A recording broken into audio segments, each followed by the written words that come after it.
WWE producer Adam Pearce recently did an interview with a George Tragos, Thesz Professional Wrestling Hall of Fame. He'll sever as the Master of Ceremonies for the 20th Annual PWHOF Induction Banquet on July 26, 27th and 28th from Waterloo, Iowa. You can check out the highlights below. How did you get interested in professional wrestling? I watched wrestling as a kid, mostly on television before my family got cable and I was able to see the WWF and NWA products that were available nationwide.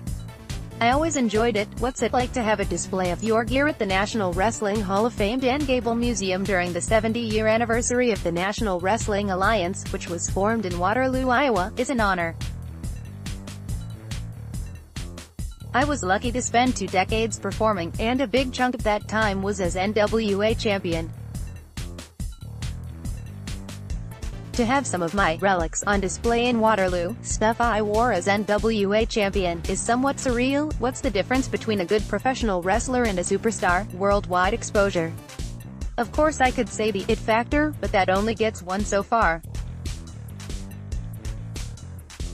Someone with means has to see that, and want to exploit it, and only then can you go to the next level. There are a lot of good professionals that may be missing one thing here or there, but if you're missing the means to get your wares in front of a global audience, it's next to impossible to claim true superstardom. Professional wrestling is a fluid business. What do fans really want? I suppose you'd have to ask fans. Pop culture changes with time, and with it, tastes in the arts change. I think wrestling follows suit.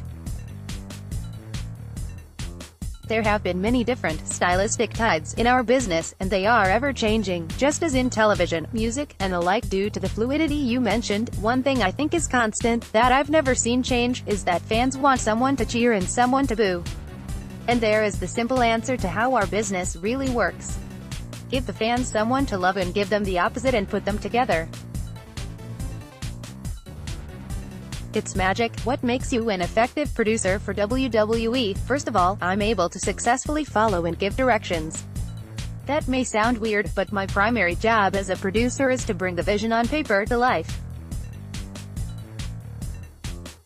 In order to do that, I have to understand that vision and make sure I know what exactly it is that I'm charged with bringing to life. Once I have my marching orders, it's all about communication. I have to make others see and understand that same vision, helping them find a way to physically make it a reality. That takes ingenuity and creativity and a working knowledge of the techniques used to make it all go round. From there, it's also my job to effectively communicate to our camera operators and directors what we're doing, and more importantly where and when. Only when every facet of what I described is executed successfully can I be considered an effective producer. Thankfully, that happens more often than not. You can read Pearce's interview for the George Tragos, Thesz Professional Wrestling Hall of Fame by clicking this link here.